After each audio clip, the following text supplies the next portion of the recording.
What is your American dream? My American dream is to have a combination of living in an urban environment with a lot of culture and beautiful things, but also being able to be around nature. As someone who's not a Native American, the dream was to come here and do art and be creative and do it at a high level and have it seen by everyone out there, and it's definitely coming true.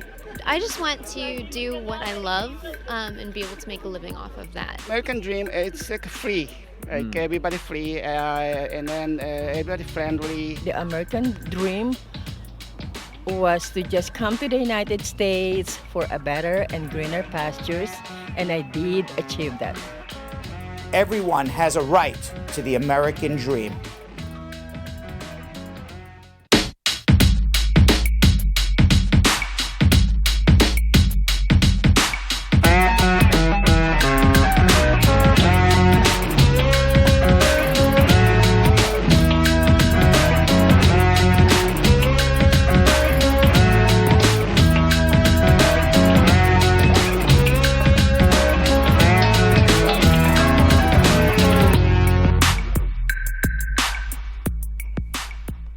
Welcome, everybody. It is November 18th. My name is Brad Bernstein, and in about 45 minutes, I will be answering everybody's immigration questions. But first, we have some housekeeping to do. The number one housekeeping thing, say hello to my co-host, Yonathan. Hey, whoa, Elias. Whoa, why? You're a little off camera there a little bit, huh? Yeah, but it kind of like faded in to the That was kind shot. of cool. I liked it. Maestro, Yeah. with the good technique effects. there. Good yeah, effects. I like it. By the way, I came in today. Yes. I was really hyped up.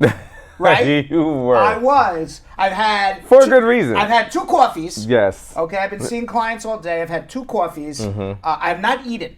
And I said, I'm hungry. But you know what happens when I do the show is I forget I'm hungry because I get into the show. Right. And I come in and I'm actually literally danced in. You were dancing. Was I dancing, right? You were dancing. Right. They didn't see, the squad didn't see me dancing. Next time, they need to just keep the cameras rolling. We have to do like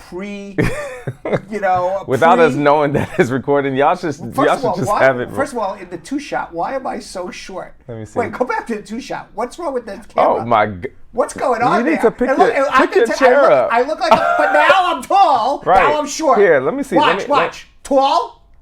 Where's tall, Brad? Come back to tall. Tall, Brad? Short, Brad. That looks tall, Brad? Horrible. Short, Brad. Can you pick your chair up? Yes. 1 second. Tall, Brad. Now I'm okay. No, but now our 2-shot. Yeah, a little bit more. There we go. All right. All right there now. We go. Now you look like you're 8 foot now tall. I'm headless, Brad. I'm like the headless horseman from. There we go. Ichabod. Okay. Now look. Now lower me a little bit. Lower. There we go. A little bit this way, a little bit that way. Look at that. Here we go. Little bit lower. Just a little bit. Austin there. Powers. Now, say hello to my friend Yonathan. There we go. Elias. There we go. There we go. We are leveled up. That's right. Yonathan, so I was dancing. You were dancing. Talking about dancing. I was dancing and I was coming into the studio. I was all excited. And I'm like, I'm so excited. Had a great weekend. Great day at work today. I slept well all weekend long, and I came in all hyped for the show. Right. And Yo-Yo is very somber. I was. I said, Yo-Yo, what's up? Why are you so somber? I said, have you been like watching the Calm app or something? Right? And Yo-Yo said, did you download the Calm app? I'm like, because I have the Calm app. You do have the Calm app? Yeah, to sleep. Yeah, I never downloaded it. I just keep getting that. I get the commercial or the advertisement on Instagram, and I keep saying to myself, I think Instagram is trying to tell you something. Yeah, I said Instagram knows. If any human being in the entire world needs the Calm app, it's Uncle Brad. Yeah, absolutely. Uncle Brad needs the Calm app. Does it work? It works. What do they do?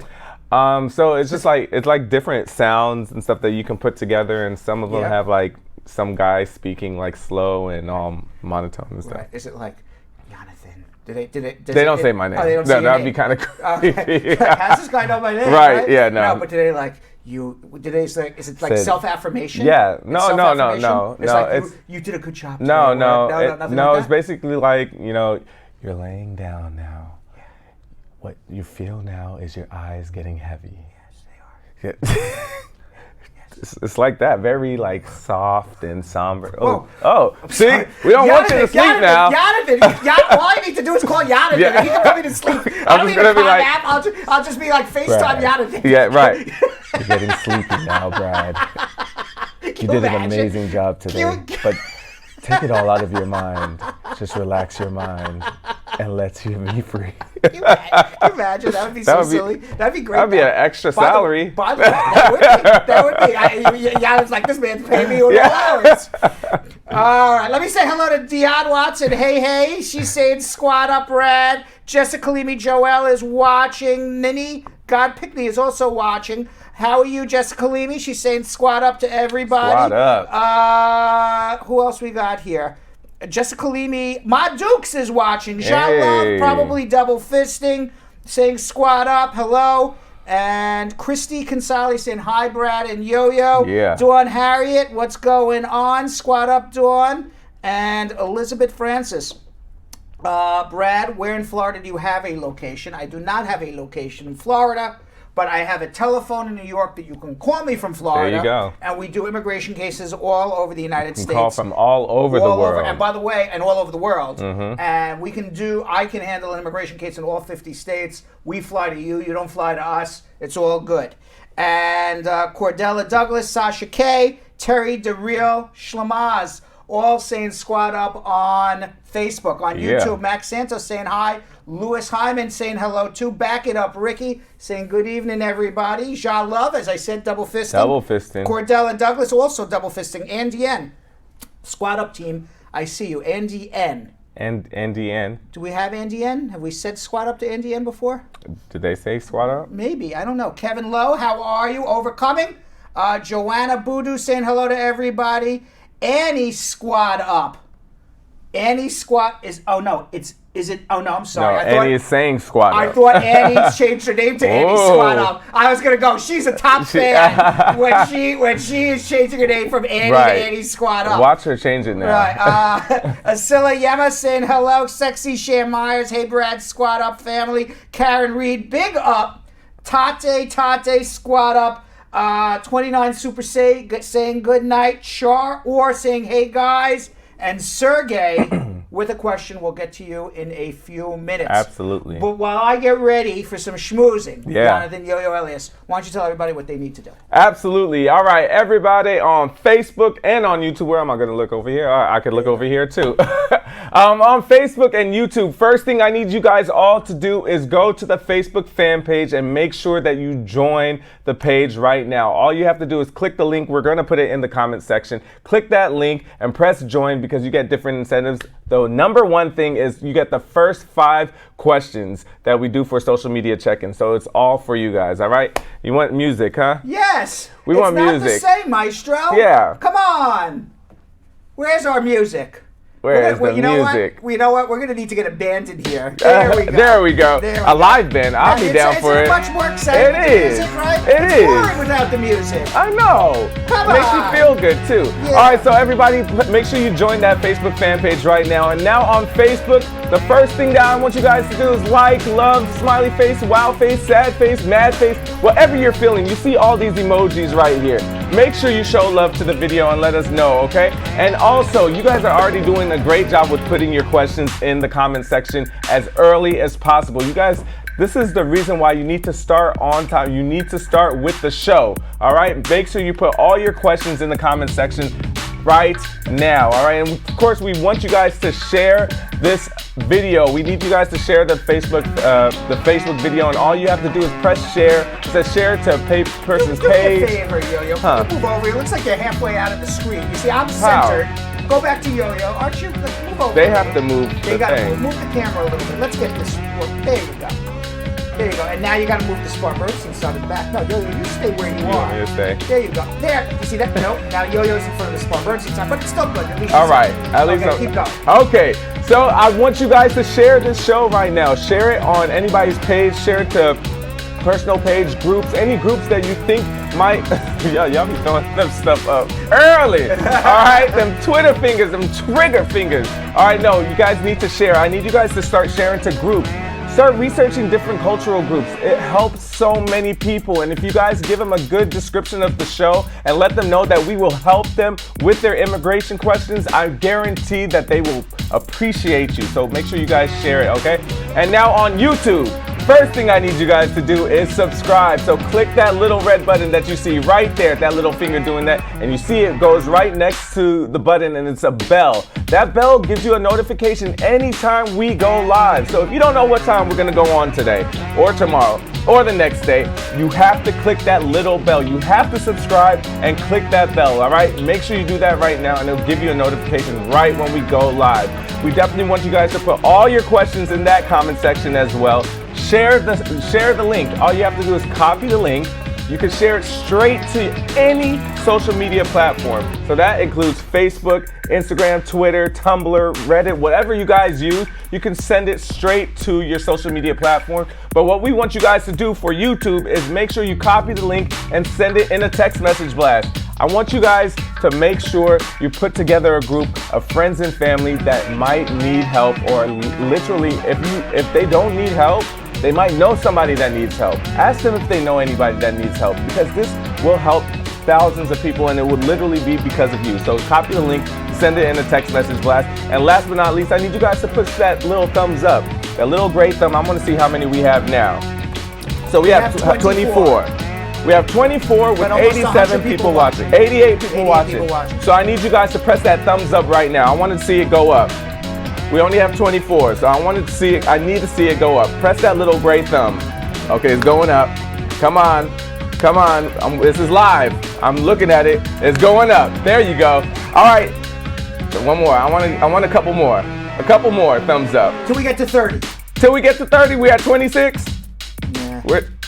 Nah. Come on, you guys can do it. You see, Brad doesn't think you guys can do it. Come on. There's no way. Come on. It's going. It's going. If you're doing the wrong, venture down on their couch. Thumbs up, guys. There we go. There we go. We are at 30, all right? You guys have earned this. Now we are about to schmooze with Brad.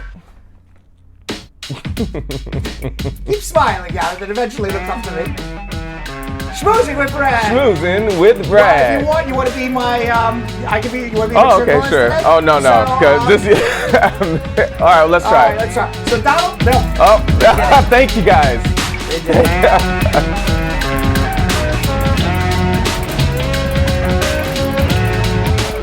Well, we're still on Yonathan.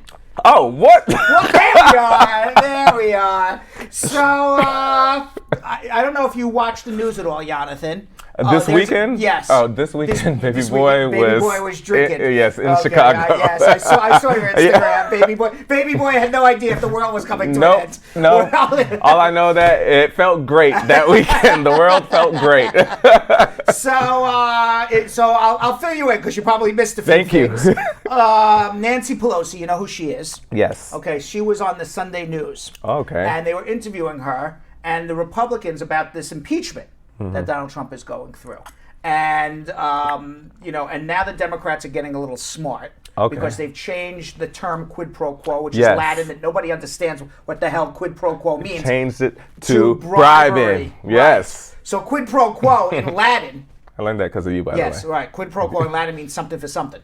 You mean I'm giving you something for something. Yeah. That's what it means in Latin. It's a legal term, but nobody knows what the hell that means. At all. So now they've changed it to bribery. Smart. Everybody understands what bribery is. Agreed. You give me something and I give you something. Yes. And every person knows bribery is a illegal. crime. Yes. So Donald Trump, he's going crazy on Twitter, and he's saying this whole thing is a scam, a sham, and everything else that starts with S. All right, Adam Schiff is now Adam Shit. This is a scam. This is a sham. Everything with an S word. Right. Donald Trump is using. They're scallywags. Exactly. About the impeachment. Yeah.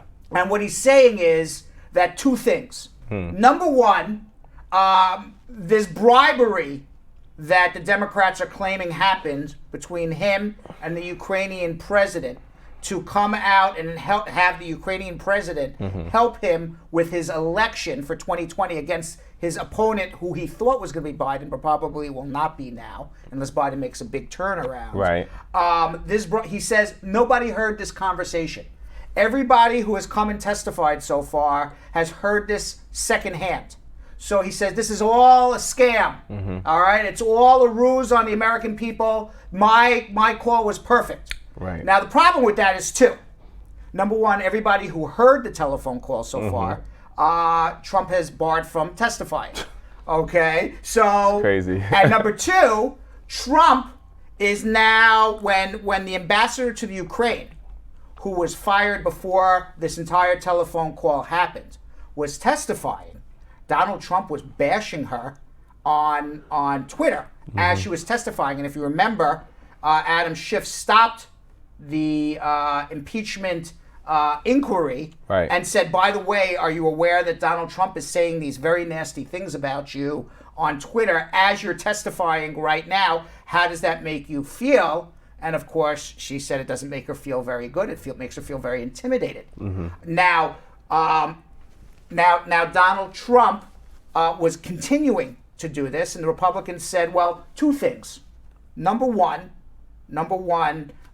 it can't be witness intimidation because she didn't know what was happening until Adam Schiff said it. Okay, and number two, all these people know nothing about this telephone call that is the crux of the bribery. Nobody actually heard the telephone call. Right. So Nancy Pelosi came on the news this weekend and said two things.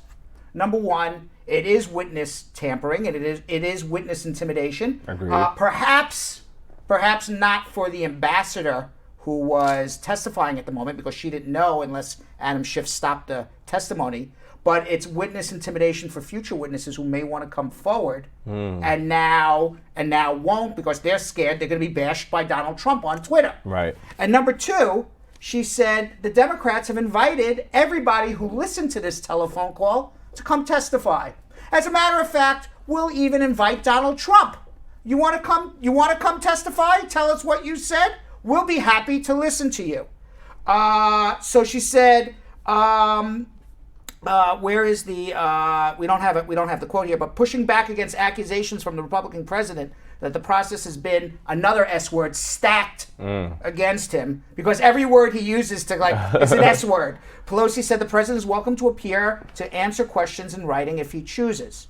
Now Trump is writing, even though I did nothing wrong and don't like giving credibility to this no due process hoax, I like the idea and will, in order to get Congress focused again, strongly consider it.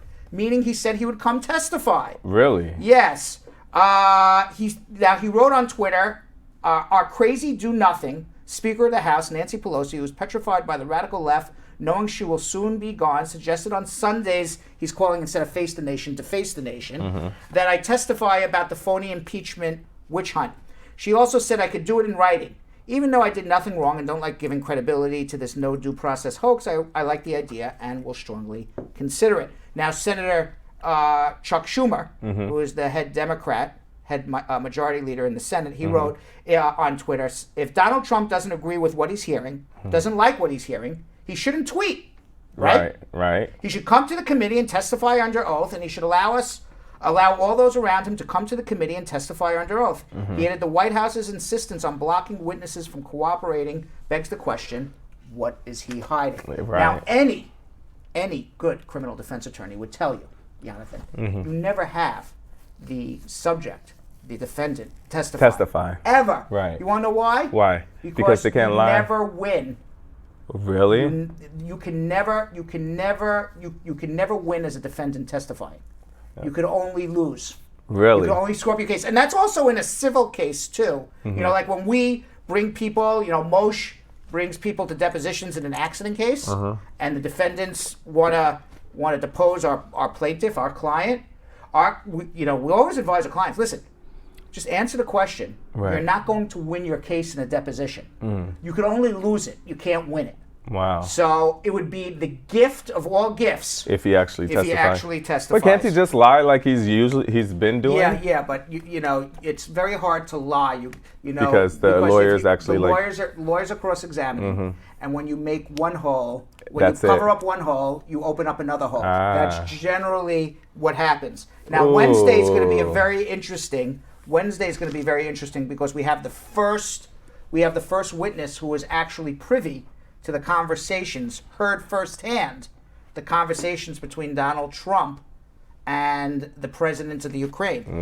Gordon Sondland, Trump's ambassador to the European Union, who many believe bought his way into the ambassadorship because he was one of Trump's largest donors. Wow. He is among the only people interviewed to date who had direct conversations with the president about the situation because the White House has blocked everybody else. Now, Gordon Sondland, in his closed-door deposition, said there was no quid pro quo, and if you remember, 3 or 4 days later, changed his mind Right. and wrote a letter saying, maybe there was a quid pro quo. Right. I kind of remember it now. Right. And I think what he kind of remembered more than the quid pro quo is I think his lawyers reminded him about perjury. Exactly. And he got reminded about going to jail. Okay. And then he all of a sudden changed his testimony. It's like, So it's very easy, Yonathan. Yes. It's very easy to make all the claims you want on Twitter.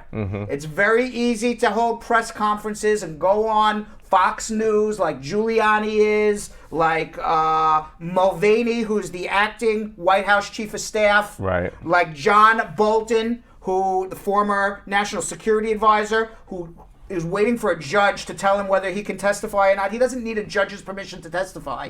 He can just come and testify. Right. Rick Perry, the not the singer from the 1980s. Rick Perry? From Journey. Oh yeah. Okay. What song? What? Don't Stop Believing. Yeah, Okay, Don't but Stop he's also There you go. a different Rick Perry. I don't even know if that's his name. I know his last name is Perry.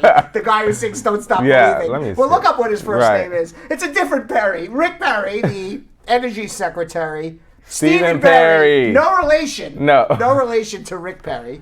And also no relation to my friend Perry. I'm a friend Perry. Oh.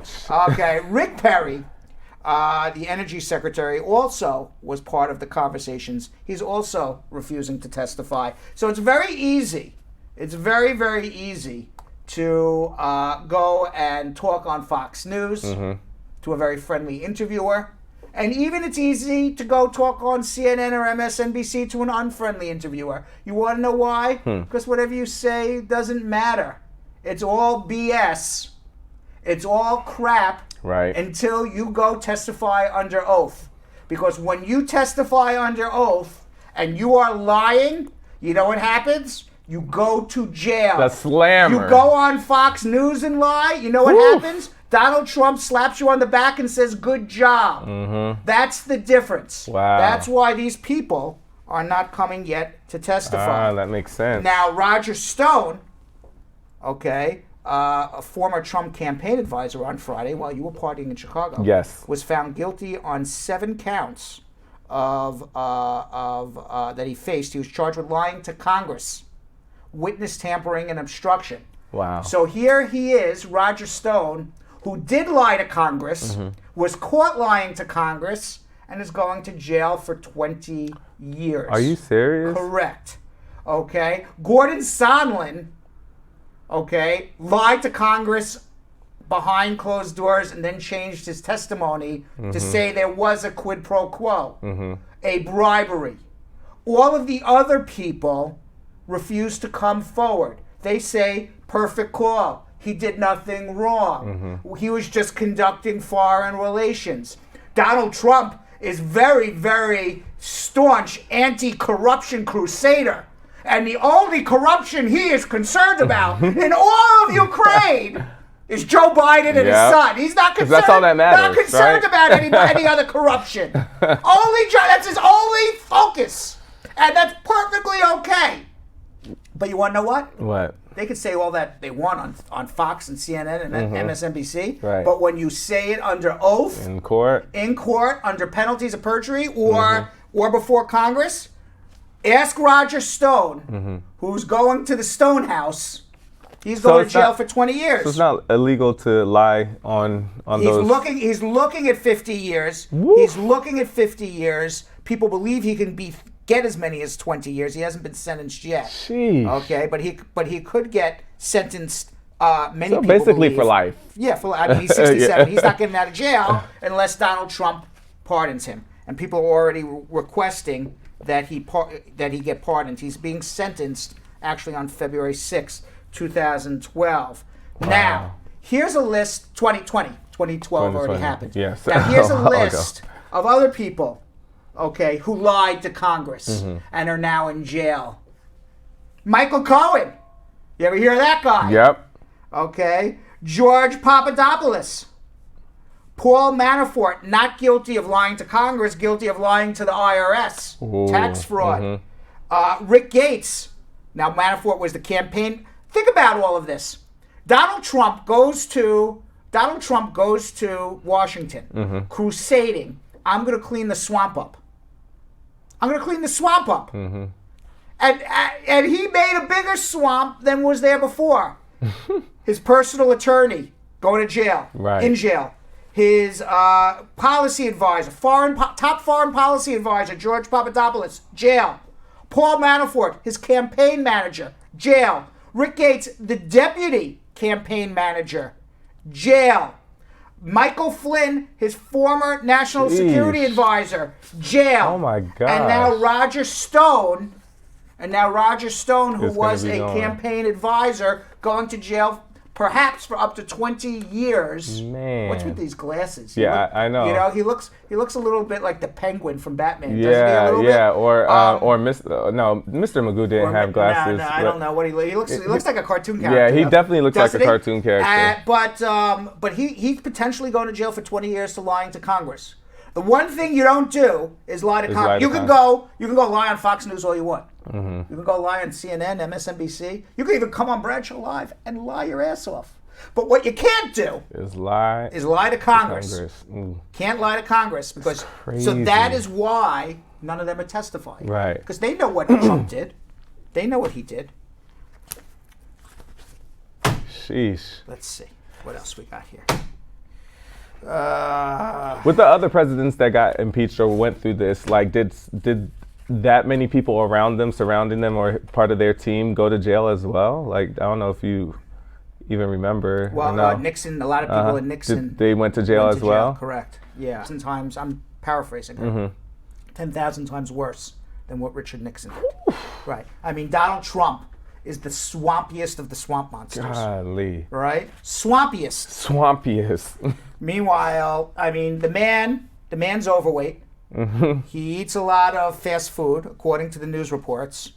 And on Saturday, the rumors are, that he went to Walter Reed Military Hospital, which is the closest government hospital to the White House, because he was complaining about chest pain. Uh-oh. So they claim, the White House claims it was a routine visit, but there was nothing routine about it because it wasn't on his schedule, and it was a 4-hour test at the Walter Reed Hospital.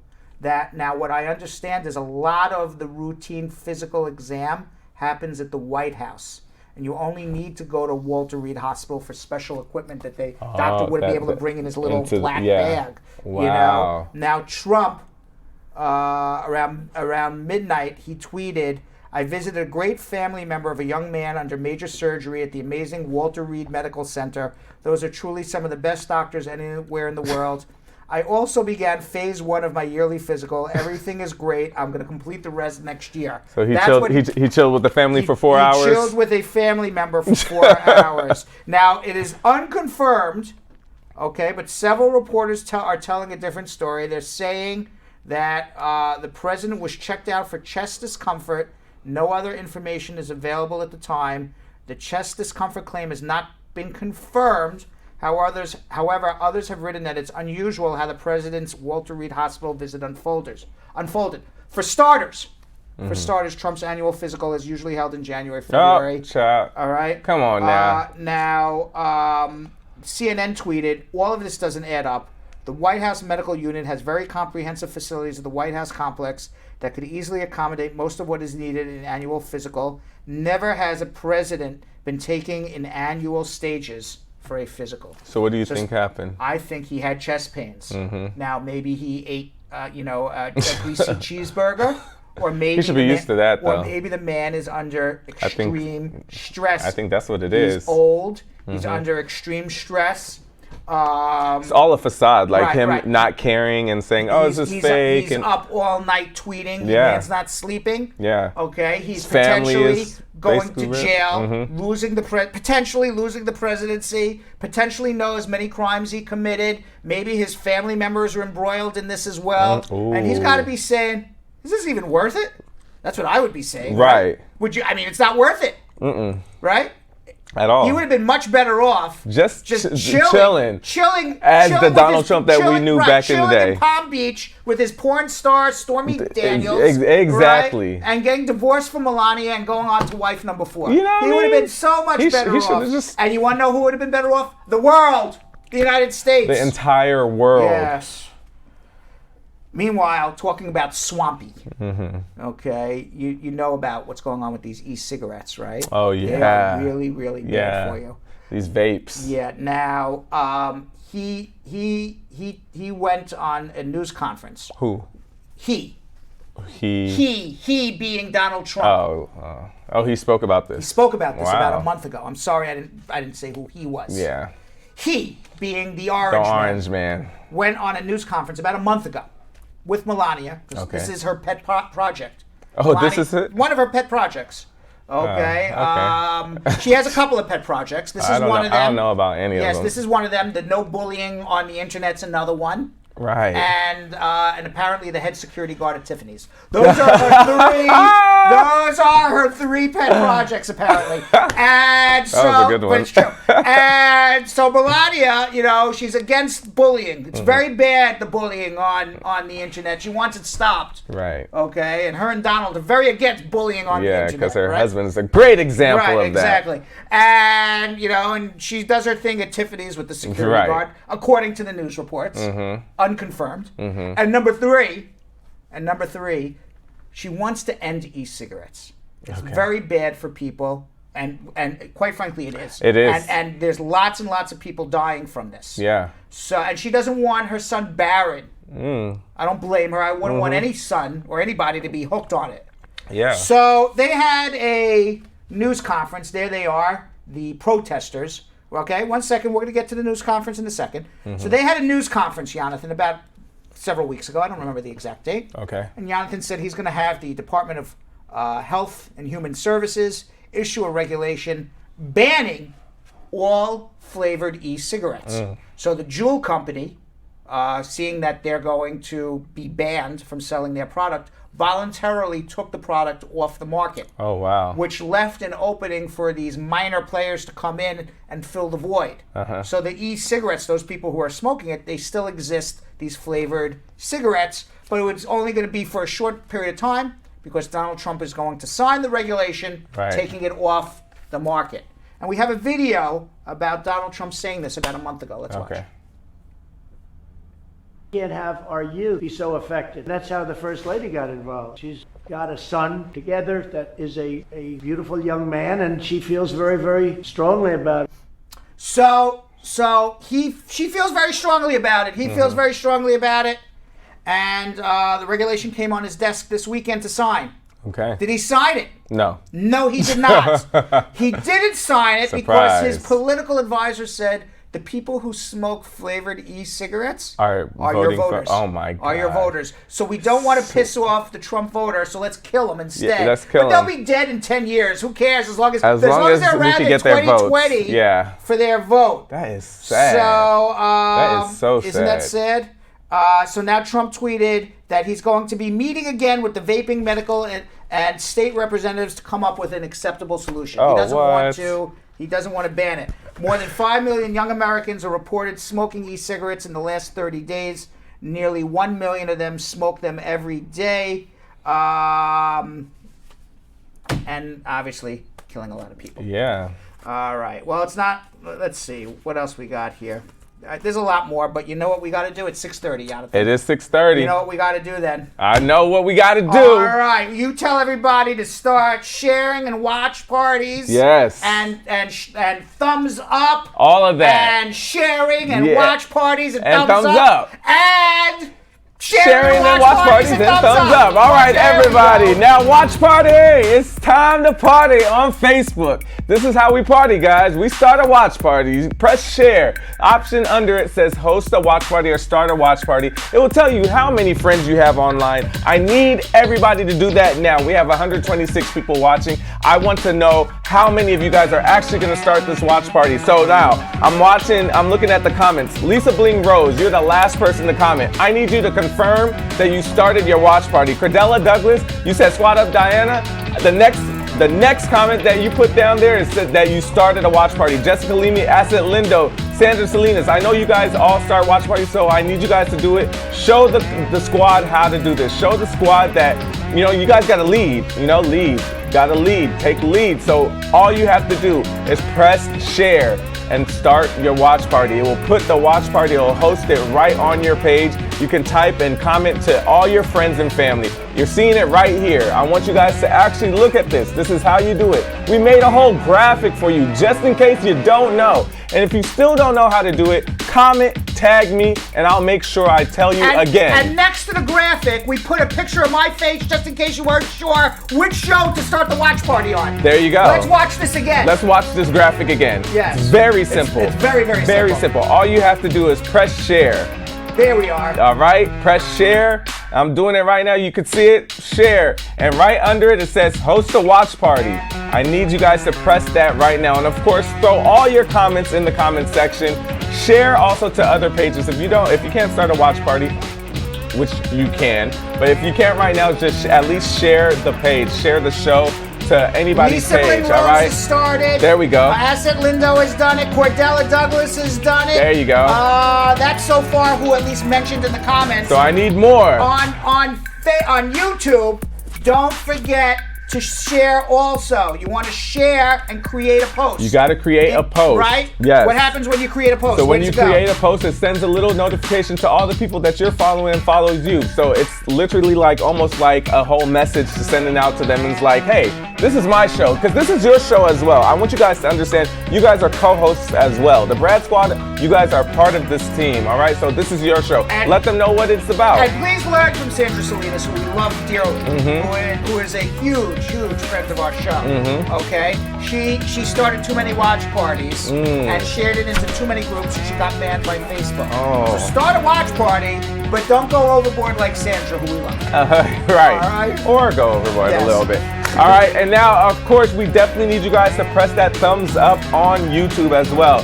Right now we have a good 65. So that went up really good since the beginning of the show. But I need you guys to press that right now. Give us a thumbs up. Let that go well over 100. Show us a love, all right? And of course, we want you guys to share the post and also comment and put all your comments in the comment section, your questions in the comment section, because after this, we will be going into social media check-in. So remember, start your watch party, Facebook. I can't say it enough, all right? You see the graphic right there, that good old finger. I think that's Jilly Bean's finger. Very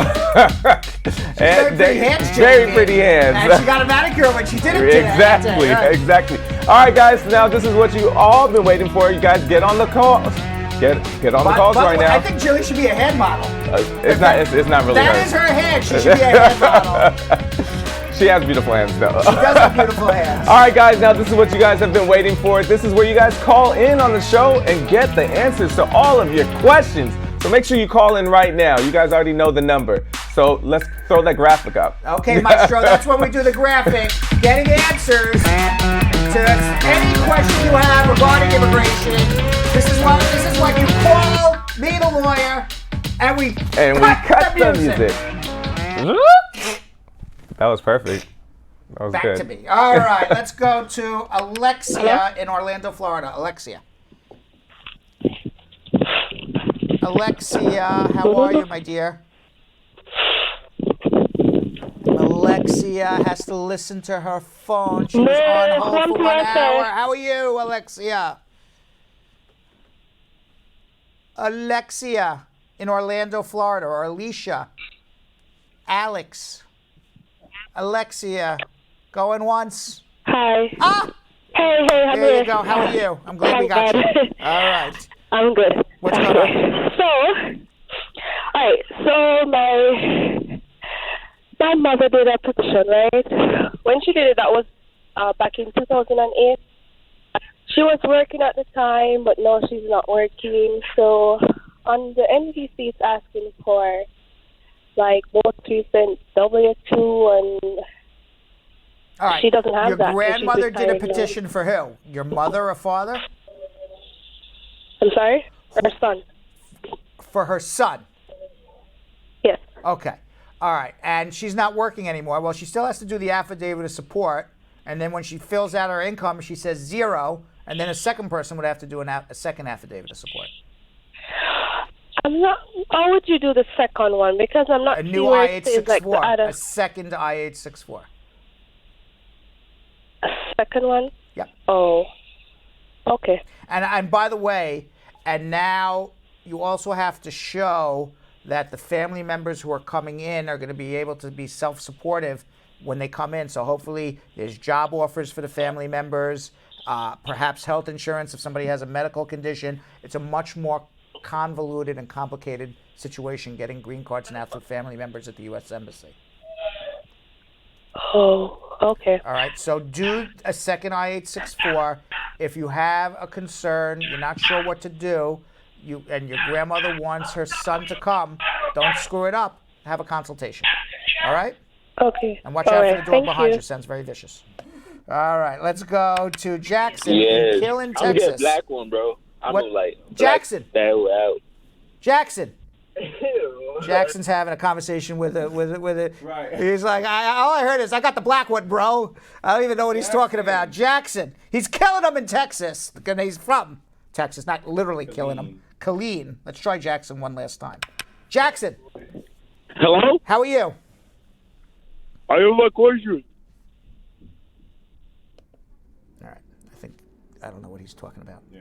All right. Let's go to Olu in Tucson, Arizona. Olu. Hello, Brad. How you doing How today? are you? Yeah, I'm good. I really, really appreciate you, Brad. Last week I called in Yes. concerning my work authorization. At the end of the day, I've been waiting for 10 months. I think you talked to me, if you can remember. It was until when I called them, that was when they gave me notification telling me my I-485 has been denied. Well, then if your Last I-45 was year- denied, you're not gonna get your work permit. Yeah. But they don't send me a notice for that or any mail for that. I don't receive any mail. What, you don't know when why talk to me. you don't know why your I-45 was denied, do you? I don't know why. Until when I talked to you last Who sponsored week, you? then I Who called them. sponsored you? It's my wife. Did you come on a legal visitor's visa? How'd you Yes. come to America? I come to a K1B visa. On a K-1 visa. B1 to Okay. B1. And you're married to a U.S. citizen, then you should be eligible to adjust Yes. your status. The reason why you were denied is you didn't follow the right procedure. What procedure? Okay. I don't know. I didn't do it. But since it was denied, it really doesn't matter why it was denied. What matters most now is refile quickly before you get put in deportation. And Okay, it's almost I want now. to remind you of a very, very smart man by the name of Albert Einstein. And Albert Einstein, besides discovering the theory of relativity and basically nuclear weapons and nuclear power and energy, he also said something very profound. If you do the same thing over and over again and you don't change anything, that's the definition of insanity. I think I'm paraphrasing Albert, but that's kind of Okay, it. now I have a So question don't for go you. I have refile another the same thing again, exactly like you did it before. Have a consultation with me and let's figure out what you did wrong. I have another question for you, What? please. Okay. They said it has been denied. They sent me the letter through my I-765, which is working authorization letter.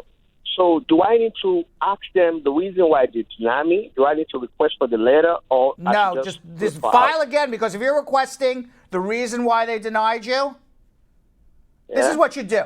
Have a consultation with me. Because if you're going to request the reason why they denied you because you didn't get the decision, you're going to have to do what's called the Freedom of Information Act request. And you're going to wait listen to me, Olo. You're going to wait 6-9 months. Okay? You're in Tucson, Arizona. They put people in deportation very fast in Arizona. You're right by the border. Okay? While you're waiting for immigration to send you the reason why they denied you, you're already in deportation and out of the country. So what you are in a major issue right now. You need to file your paperwork. You need to file your paperwork fast and file a new adjustment properly. Now, I want to ask you what kind of form. Very important. I'm gonna file it. Please, I need to know that. You're gonna file an I-45, an I-130, an I-130A, an I-864 by your wife, and if she doesn't make enough, a second I-864 from someone else, an I-765, and an I-131. Okay. Thank you so much. All right. I hope he's not insane. I hope not either. Because it sounds like he's going to do the same thing again and get denied again. He needs to hit you up, man. Yeah, all right. That's insane. All right. Let's go to Shek in Syracuse. Shek.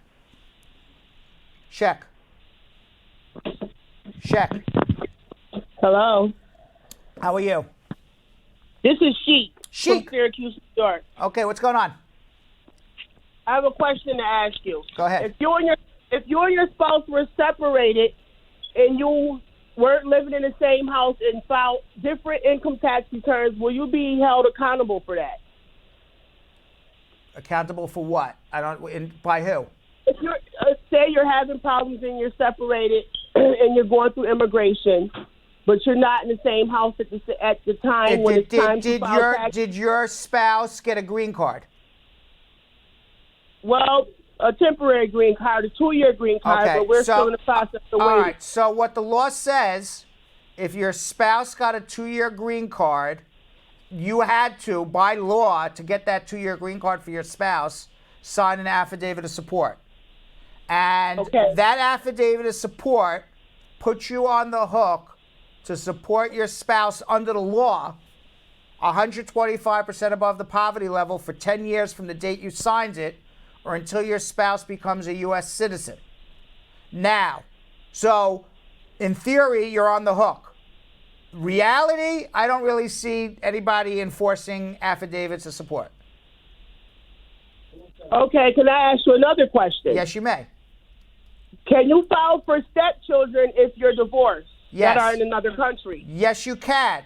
You just even if you're divorced, as long as you married the spouse before his children turned 18, you can file for the stepchildren. But what you would need to do is prove that you have an independent relationship with these stepchildren outside of this marriage to this man that you got divorced from, that you met these children, you correspond with them, you visit them maybe, you send money, that you have some independent relationship with them.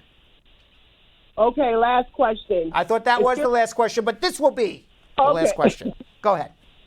Okay, if you already filed for your green card and you're going through a process and your spouse's card, 2-year card is expired and it's almost been a year, what do you do? Since you haven't heard nothing in a year, what happened was he got a stamp in his passport. Okay, so as long as you filed the I-751 within 90 days of the expiration of his 2-year green card, his green card is extended by operation of law indefinitely until immigration makes a decision. So he is always going to be a lawful resident until immigration makes a decision. If they make a positive decision, then he's a resident for life. If you deny him, that's when his lawful residence expires. Now, when you file to remove the conditions, in the past they would give you a 12-month extension on your green card. Now they're giving 18-month extensions. If that extension expires and you still don't have a decision, you're still a lawful resident of the United States. You just don't have evidence of it. You just need to go down to immigration and get a temporary stamp in your passport. Okay, thank you, because we missed the 18 months. They gave us exactly 12 months. Okay, so then if they still don't have a decision, then you go down to immigration and put a stamp in his passport. They'll extend his green card another year. All right, thank you so much. You're very welcome. Let's go to Stacy in Coraopolis, Pennsylvania. Stacy. Hi, Brad. So my brother, I'm asking a question for him. Yes. He just graduated E1 in the Army. He just graduated the Army? Yes. What do you He mean he graduated from from boot camp. Oh, from boot camp. Okay. Boot camp. I'm sorry. Got it. All right. So he wants to know if he can file for his mom, for our mom. If he's a citizen. Before he gets. I'm sorry. Only if he's a citizen. So he has to get his citizenship first. Correct. Okay. Okay. Right. And to file citizenship, what documents does he need? Well, he needs his green card to show he's been a green. He either has to show one of three. He's been a green card holder for 5 years. He's been a green card holder for 3 years. He's in a bona fide marriage with his spouse, or he's been a green card holder for 1 year and he's in the military. Right. So okay. I would so he has to be in there a year. I would go to whoever he goes to in the military. They'll do his citizenship for him. Right. Okay. All right. All right. But he has to be in the military get for 1 that year. citizenship first before he files for his mother. Even if he's in the military, correct. Okay. All right. Thank you. All right. Okay. Let's go to Moath in Phoenix, Arizona. Moath. Hello. Yes, sir. How are you? I'm good. I have a question. I submit my VAWA application on September. 2 weeks ago, the immigration sent me a ref. They need a clearance certificate from the police from my packing ground. Right. You need to show for your VAWA that you have good moral character from every jurisdiction you've lived in since 16. The thing is, 2 weeks ago, I got convicted with a misdemeanor for contributing the dependency and delinquency for a minor. I left my stepson sleeping inside the house, and I left. The sentence is misdemeanor. The judge, he sentenced me 3 days in jail, suspended for 100 hours community service and probation. So I have certificate clearance from Phoenix Police, and I have the court paperwork. Is that a problem? It is a problem. It sounds like it's a petty offense, but you still have to prove that you're a person of good moral character. Now that you have this offense, I would strongly urge you to get a good lawyer. And I think your argument would have to be, and I'm going to assume that you've never been arrested in any other jurisdiction, and your argument would be, I am a person of good moral character.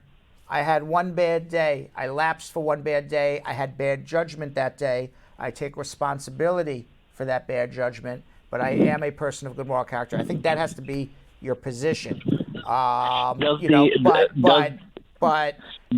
think you're going to need a good lawyer to help you.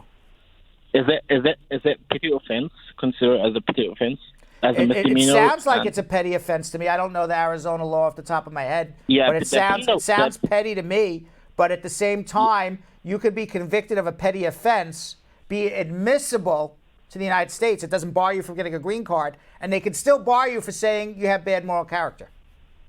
Well, the penal code is the maximum penalty is 6 months. Okay, so again, it doesn't bar you from getting a green card. So you could be, for this offense, wait, let me get my finger up in a second. For this offense, you can be barred. You have to understand the concept. You can be barred from getting your green card, found inadmissible under two different theories of law. One theory is that you have a crime of moral turpitude that makes you inadmissible. You don't because it sounds like it's a petty offense.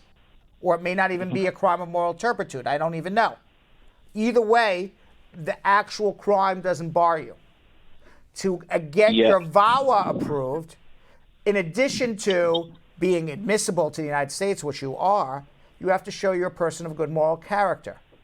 And what immigration can say is, despite the fact that this conviction doesn't bar you from getting a green card, we find you to be a person of bad moral character, because a person of good moral character would never leave a child alone in a home sleeping by himself or herself. So, how about the probation? Is that fixed? I'm sorry? The probation. What about probation? Yeah, I have 18 months. The judge, he gave me 18 months. Again, you obviously are not listening to the words coming out of my mouth. I'm sorry. Okay, listen to the words coming out of my mouth. I said your conviction sounds like it doesn't bar you from getting a green card. What may bar you is this conviction may indicate to the government that you do not have good moral character. That's different than I'm inadmissible. Those are two different concepts. And what I would strongly urge you to do is repeat what I just said, because I'm not going to repeat it twice, and then call me. Yeah. Hold on. Let's go to Cypriel in Charlotte, North Carolina. Cypriel. Oh, hello? How you doing? Good, this is Cypriel. Go ahead. Okay, so I'm calling because back in 2008, I filed for I-360, and I was adopted. So, but my adoption was approved the same day I turned 18. So I was 17, but turned 18 the same day the judge approved my adoption. And then after my high school, that was back in 2017. So 2018, I filed for I-360, which is special immigrant, because I had a problem when I came to U.S. So in North Carolina, so I was left on the street for parts. All right. How old are you now? So I'm 20. I just turned 22 now. All right. So in order to file for a special juvenile immigrant, I don't know if you did it right or whoever did it for you did it right. It has nothing to do with adoption. It has to do with somebody getting legal custody of you. And after they get legal custody of you, a judge makes a special ruling that you should not go back to your biological parents because they abandoned you, which it sounds like they did. I don't know whether you got that special ruling as part of this procedure. If you did, then you should have filed an adjustment application before you were 21. Now being 22, it's too late. Tell me, did you get that special ruling? Did you file an adjustment? We are fighting for the special immigrant, and I think everything was right, because we had to explain the story behind my abuse and abandoned. So I think that was why they accepted the okay, I don't care what you think. Tell me what happened on the case. Because I was on this, so the man that brought me here, so left me on the street. No. I didn't ask. I understand that. You were abandoned. By the way, I want to help you. You were abandoned. Somebody did some sort of adoption for you. You believe they did it right. And my question to you is, you filed a special juvenile immigrant petition. Was it approved? Yes, it was accepted, but have not been approved yet. The I-360 was approved? No, it has not been approved. It only was accepted. They sent me a letter all right, so stop there. What you need to do is have a consultation with me. Show me this adoption and guardianship. You're over the age already, so I hope you didn't screw yourself, okay? But if it wasn't approved yet, we got to see why. Hold on one second. Let's go to Robinson in Baltimore, Maryland. Robinson. Yes, good night, Brad. How are you? I'm okay. What's going on? I'm a permanent resident here. Can I file for my son in Jamaica? Yep, as long as he's single. How long will it take? How old's your son? 19. The answer is you can file for him now. I hope he gets here before he's 21. He may not, depending on the Child Status Protection Act and depending on how long the I-130 takes to get approved and what the priority dates are. File for him now. How did you get your green card, by the way? I'm married here. Married to a U.S. citizen. When did you get married? In 2008. Why doesn't your wife file for your son? She didn't do it at the time when she filed for me. Are you with your wife now? Yes. Okay. She's a U.S. citizen? Yes. She should do the filing, because if she files for your son, for sure he'll be here in a year and change, maybe even a year, because he's an immediate relative, a stepmother, U.S. citizen stepmother, versus you filing as a permanent resident unless you believe you're going to become a citizen before he turns 21. Other than that, it's risky whether or not he'll eventually get here or he'll wait 6-7 years. I don't know. I don't know what happened to this gentleman, but he disappeared. So hopefully he's watching. Okay. We're going to get back to some more questions in about 2 minutes or so. But in today's Spar and Bernstein Attorney Close-Up, immigration attorneys Jenny Kim and Abadir Barre give some helpful tips for filing for a green card. Let's see what they have to say.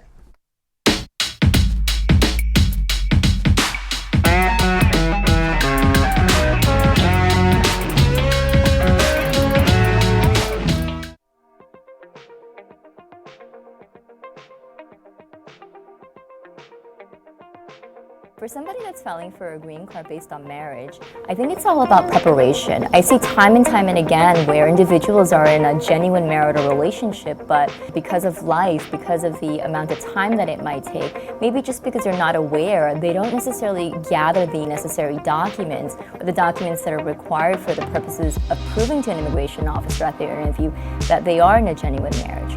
For example, it's really important to go ahead and file your tax returns together as either married filing jointly or married filing separately. And a lot of the explanations that we get from clients for not filing taxes together is because the individual applying for the green card does not have a social security number. But there is a method in which you can apply for a tax ID number, which allows you to go ahead and apply or file taxes together. You know, it's all about documentation and just to be prepared. What I would advise people who are planning to apply for green card, as everybody knows, under the Trump administration, the administration is very strict. So before, people would be able to get their green cards and officers were a little bit more lenient.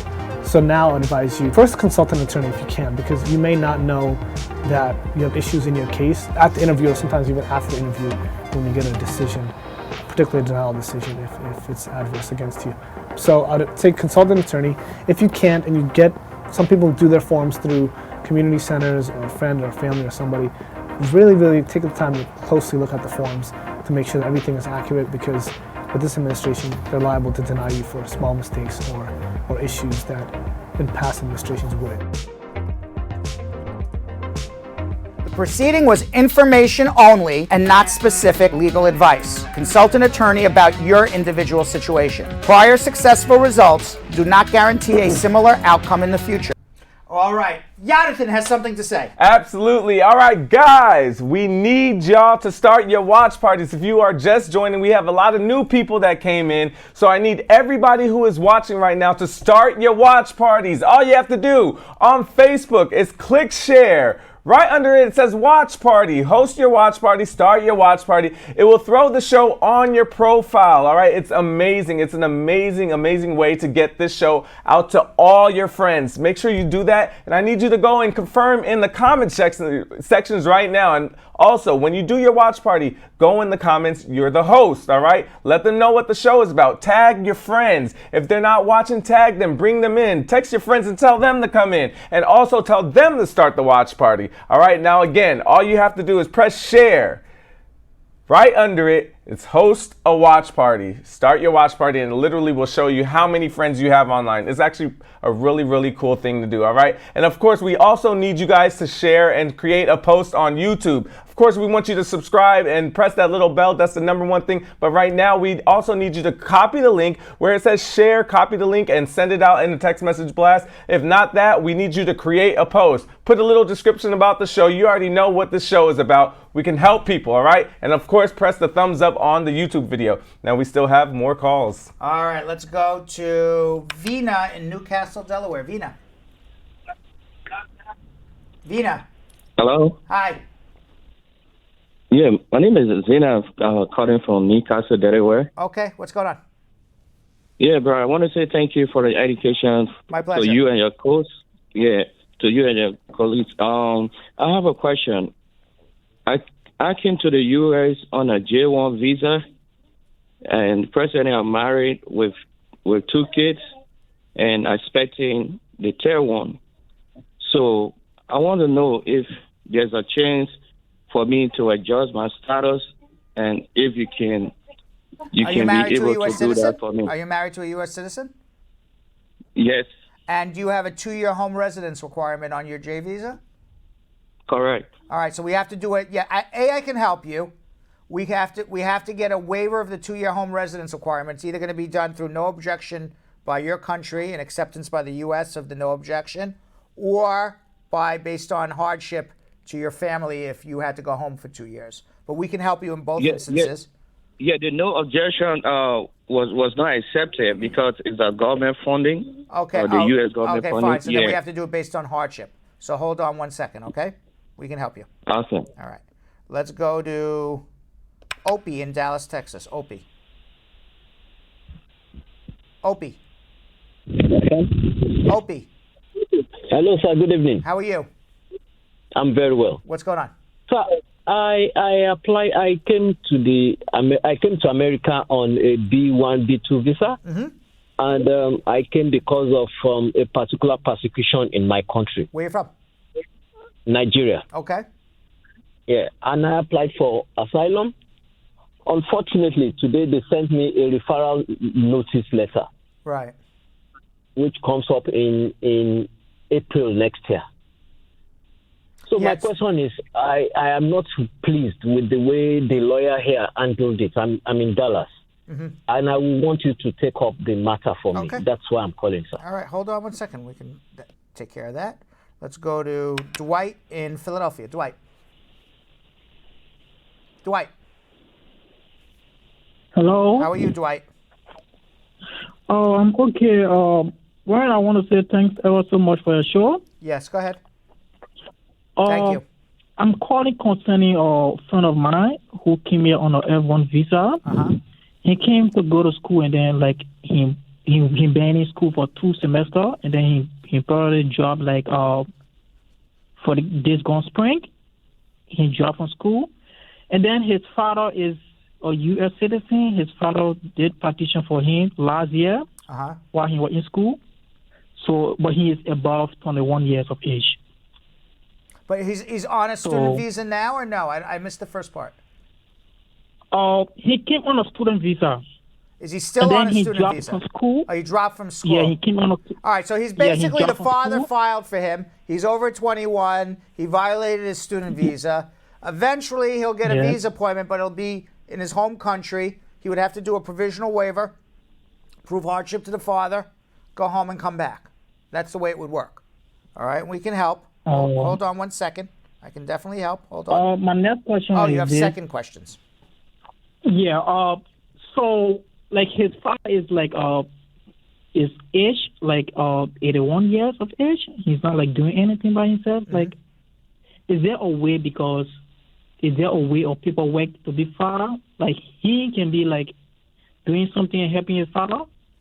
No, there's no helping father visa. There's no way to expedite it because the father's 81.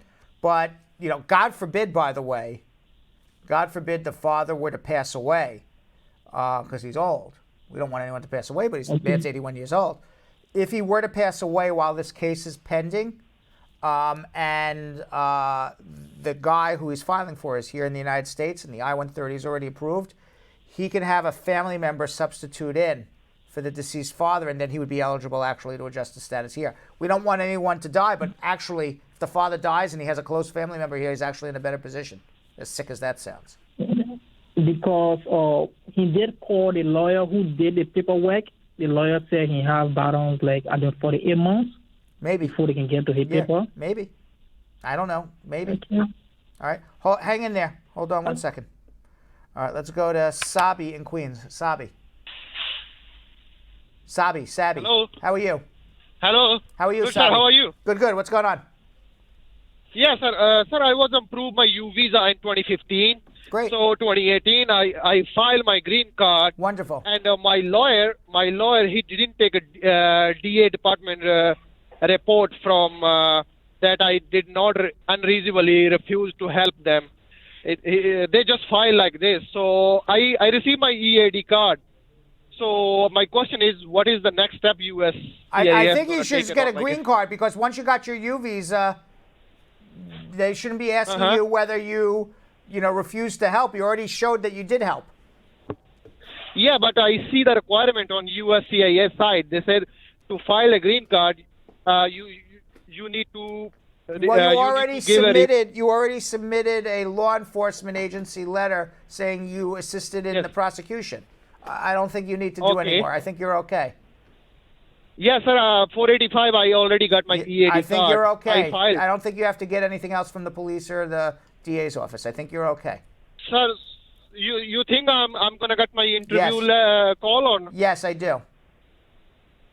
Okay, I think it sounds. All right, sir. I think it sounds okay. But if you're concerned, come in with copies of. You're in Queens. I'm in Manhattan. Come in with copies of what your lawyer did, and I'll take a look at it. Okay, sir. Sir, one last question. Sir, do USCIS also gonna take my taxes? Are also gonna take a look at my taxes or not? They could look at anything they want, but you don't need an affidavit of support. Okay, sir. Not a problem. Thank you, sir. Let's go to Jean in St. Catherine, Jamaica. Jean. Hi, Brad. How are you? Not bad at all. What's going on in Jamaica? Great. Hey, nice and warm. No, I'm jealous. Don't rub it in. I know you We're are. freezing up here. What's going on? I'm here. Hi, here. All right. My daughter is in New York, and my fiance migrated to the U.S. On March 2018. I came up in June for my daughter's graduation, and we decided to get married after the graduation. Great. We filed the documents in April, but I came home in June, and we still haven't heard anything except we got the receipt notice. Okay. Well, you're gonna wait at least a year or longer. Why didn't you just stay and adjust your status? Oh, it's a LPR. I could have stayed. Oh, no. As an LPR? Actually, yes, because the priority dates were current. But yes, it is. Yeah, but I don't know about any more. Why don't you have a consultation? So hold on one second, okay? Okay. All right, Yonathan. All right. Spar and Bernstein's personal injury attorney, Moshe Borukh, came on the show recently to discuss one of his recent cases. Moshe got his client the maximum settlement anyone can get in a soft tissue injury arbitration case, an almost unheard of settlement in the world of personal injury arbitration. Let's check it out. So I'm with Moshe Borukh, recently named Super Lawyer Rising Star, fantastic personal injury attorney. He was also just recently showcased in verdictsearch.com. It is a published opinions of the best verdicts and settlements of the year in New York. Moshe got his client the maximum settlement anyone can get on what is a soft tissue injury in an arbitration. It's almost unheard of to get the maximum amount on a soft tissue case in an arbitration, in a personal injury arbitration. Moshe did it. Moshe, tell us what's going on with soft tissue. Why is it so hard to get such a windfall, and why did you get this windfall in this particular case? So soft tissue cases are usually not wanted by most plaintiffs' personal injury attorneys because they're very difficult to meet the serious injury threshold in the New York State insurance law. What that means is soft tissue, it's tendons, muscles, and ligaments, which means it doesn't pierce into either your bones or your brain. So it's basically literally soft tissue injuries. And so what you have to prove, obviously, pursuant to the New York State threshold law, that the victim of the accident suffered a serious injury, significant limitation of his cervical spine, lumbar spine, fracture, loss of a fetus if you're a woman. And so in this particular situation, that didn't happen to our client, all right? Other than one of the factors which we proved to the arbitrator. Which was what?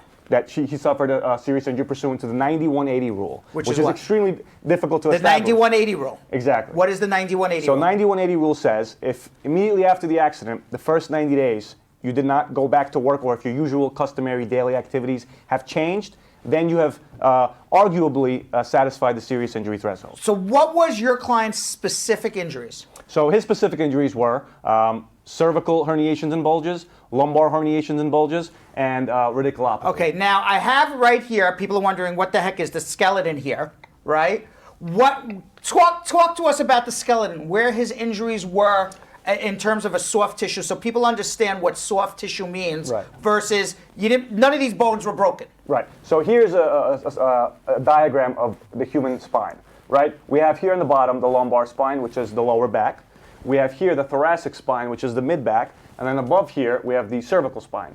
Our client suffered injuries to his lower back, lumbar herniations and bulges levels. And then on the top, we have cervical herniations and bulges, which means that it didn't touch his vertebrae. These are vertebrae here. And here's a close-up of one of the vertebrae in your lumbar spine.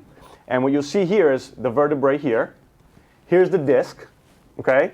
And what happens is when you get impacted by a car, you get rear-ended, this disc almost bleeds. And here's an example of that right here, all right? If you can see that, that bubble is what people refer to as a sliding disc, herniation, or bulge.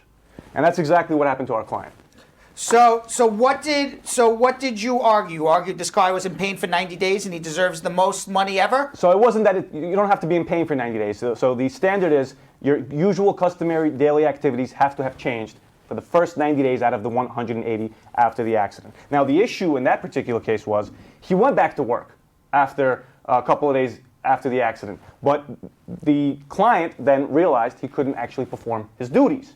So the actual insurance company. What did he do? I believe he was a cab driver. Okay. So he tried to go back. He couldn't drive the car. Exactly. And so what they argued was, well, the 9180 no longer is satisfied because he did go back to work. Right. But I argued and said, no, that's not the standard. I convinced the arbitrator that even though he tried to go back to work, he came back home that same day. He couldn't go to work.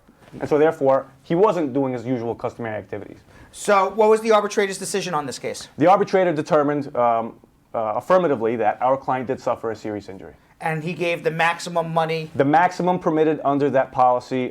So let me just quickly tell you how that works.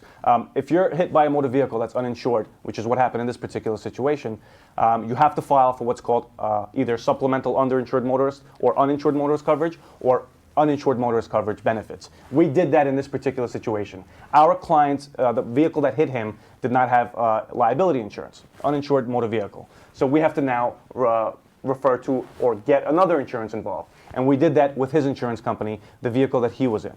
Well, fantastic job, Moshe. Thank you very much for coming on. I really appreciate it. Thank you for everybody else, God forbid you're ever in an accident. You want some guy who doesn't care about you, or you want a guy like Moshe Borukh, okay? He literally walks around with the skeleton in his briefcase. More with this. I'm telling you the truth. He walks around with it in his briefcase all day long, demonstrating to people and demonstrating to juries and arbitrators why their clients deserve the most money. And in this particular case, you were awarded the most money you can get. It was showcased in verdictsearch.com, and as a result, you have been named to Rising Star Super Lawyer. Congratulations. For everybody else out there, God forbid you're ever in an accident, you need a guy like Moshe. You need a guy who's going to fight for you. His telephone number is 1-800-529-5465. Surprisingly, it is also the number to Spar and Bernstein, or not so surprisingly, it is the same telephone number to get on our show as it is to call Moshe, as it is to save. You pick up the phone, you dial the number, you hang up, you've got that number saved for life. 1-800-529-5465. Of course, we hope you never get into an auto accident, a slip and drop, a construction accident, but God forbid you do. Please have our number handy, 1-800-529-5465. Moshe, fabulous job. Thank you. And of course, I would be remiss if I didn't call you the caged animal. That's what everybody likes to call you. There he is, the caged animal. And right now we got him caged. But let me tell you something. You put him in court, forget it. All right? When people try to deter my clients or make my clients suffer by not paying top dollar for my clients, Brett, I get very nervous. You do, and when you don't want it, then you people don't want me to get nervous. Yeah, then you become a cage. That's when you're the caged animal. That's when right? the cage comes out. Yeah. All right, 1-800-529-5465. Moshe, thanks a lot. Prior successful results do not guarantee a similar outcome in the future. And by the way, we're going to get back to me. And by the way, just as Yo-Yo is also known as Baby Boy and Dr. Yo-Yo, Moshe is known as the Bulldozer and the Caged Animal. Right. He has two names. Not to be undone by Yo-Yo with 3. There you go. Right? You still lead. I'm holding it you down. You still lead 3, but Moshe said he wants to get a 3rd nickname soon. Then I'll get the 4th. He's been talking to me about getting a 3rd one. Oh, really? Yes. He's got to win another case like that. He's got to win another case, though, first. That's right. So we have the bulldozer and the caged animal. We got you a Dr. Yo-Yo, Yo-Yo, and Baby Boy. There you go. Gotta love it. All right, let's do something we like to call social media check-in. All right, our first question comes from Fabian saying, my I-130 approved, my I-485 is administratively closed. Can I use my receipt notice, include I-485 form to send the court, or what can I do? You got to make a motion to reopen your case or recalendar your case. You got to make a motion to, there you go. You got to make a motion to recalendar your case and restore it to the calendar, and then ask a judge to terminate your deportation, then file an adjustment with immigration. Okay, Carrie says, do I have to stop working if I do an adjustment of status from a visa to a permanent resident? No. Sandra is saying, question, yesterday was if my friend got 2 public intoxications in California, penal code misdemeanor 94.7.6. In 2013, 2015, been a permanent resident since the 80s, got AA classes, no jail time, pleaded guilty on one, but both were dismissed. You didn't plead guilty on one and both dismissed. Right. And what are they asking? You want to become a citizen? I would need to look at the dispositions. Okay, Rachel saying 10-year green card, applying for citizenship, spouse, and I had a marital issue. Separated then, now together. Does that affect citizenship? Green card 10 years is up in 2026. No, couples break up and get back together. That's cool. Okay, Evideni saying, if you have never paid taxes in the U.S., can you still apply for citizenship after living in the U.S. for over 5 years?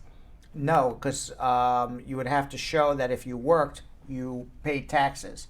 And if you didn't work, you have to show who supported you.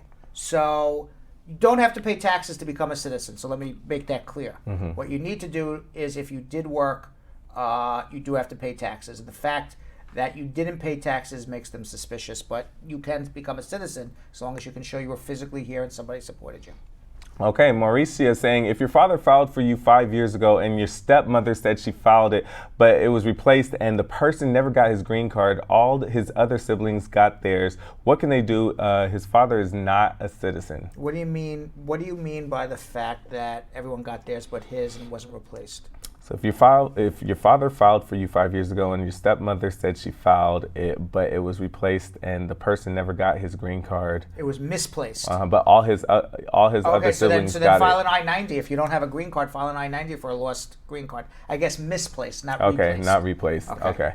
So Max saying, I received a courtesy letter from USCIS about I-693 form. Does it mean that my interview date is around the corner? Not necessarily. Layla saying, if petition needs additional sponsor, does the public charge apply to him as well, like Medicaid or bad credit, or only the public charge effect? Yes, it applies to everybody. Luciano saying, my I-360 is approved and my I-485 is transferred to local office. My I-485 maybe have, and does this mean that I have an interview soon? Hopefully, yeah. If it's transferred to the local office, that means they're getting ready to interview you. Okay, Simone saying, under the F3 category for married children, can the accompany individuals get approval and the principal applicant does not get the approval, vice versa? No. The principal has to get it, and then the accompanying can follow. The principal doesn't get it, nobody gets it. Okay. John D saying, I received an RFE today asking for a birth certificate for my wife for the second time in 2 weeks. We sent another more complete superior copy of her birth her birth certificate. However, we just noticed that the age of both of her parents recorded at the time of her birth was wrong. So I don't know what you're submitting, but it sounds a little like the immigration thinks the birth certificate's a little fishy. Like it's not kosher, not right. Yeah. So let me see what you're submitting. All right. Joanna is saying, my son is under 20 and will be 21 in March, and his stepdad filed an I-130 for him, but missed his interview. What should we do? Stepdad's a U.S. citizen? Sure. Okay, why not? Then if you missed the interview, your case was denied, refile again before you're 21 or you are out of luck. So do they have time? It's 21 in March. Yeah, file before March. Better hurry up, Joanna. Mom saying, we filed an I-130, I-485 and work permit from September and received receipt notice for only I-130 in mid-October. Can you tell me how long before I get another notice? Well, you should have got both. Make sure your checks were cashed. Sergey saying I-130, I-485 filed November 2018. March 2019 was detained for 3 weeks by ICE because overstated my J1 visa. August 2019, got work permit since they never got the update on my court. Please advise.